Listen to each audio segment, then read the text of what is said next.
Good evening. I am Anil Agarwal, former Chief Manager, Punjab National Bank.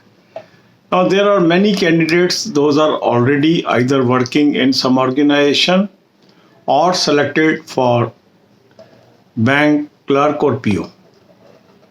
Now, they have cleared ESIC, UDC pre as well as RBI assistant pre. And they have to appear in these two examinations, and there is a dilemma what to do.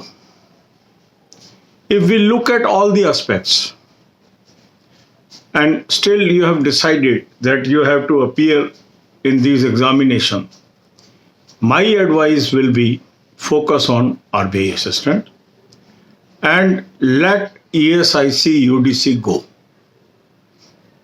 Because if you are appearing for both and already having one job in hand, you may lose both the opportunities.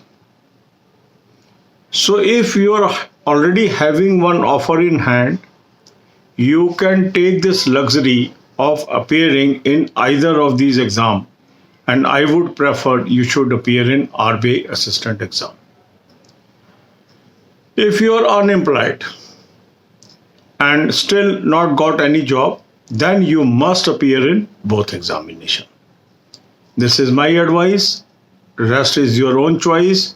Take your own decisions, because some of you were asking this question and this is very frequent question, and that's why I have covered in this video. God bless you all.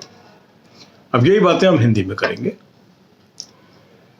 कुछ ऐसे candidate हैं जिनके पास already या तो job है या IBPS PO clerk में selection हो चुकी है.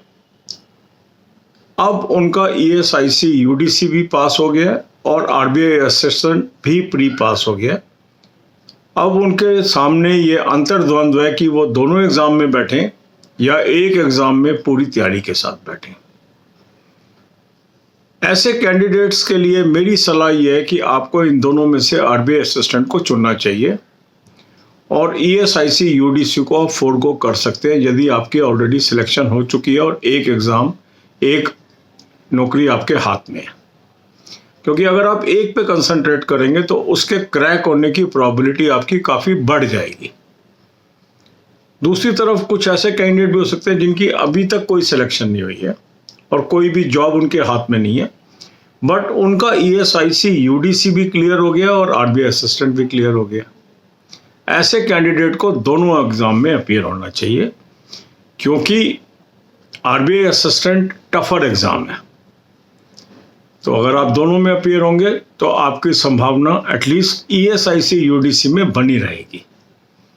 पर जिनके पास ऑलरेडी एक जॉब आ चुकी है उनका रिस्क बहुत कम है, तो वो टफर एग्जामिनेशन में अपना ट्राई मार सकते हैं. ये मेरा मानना है. आपको क्या करना है, आपको दोनों एग्जाम में बैठना है, क्या करना है आप अपना फैसला खुद करेंगे. क्योंकि कुछ लोगों ने ये सलाह मांगी तो मैंने अपनी सलाह दी है. ये बाइंडिंग नहीं है, ये आपके अपने ऊपर है कि आपने मेरा कहना मानना है या नहीं मानना है. God bless you all.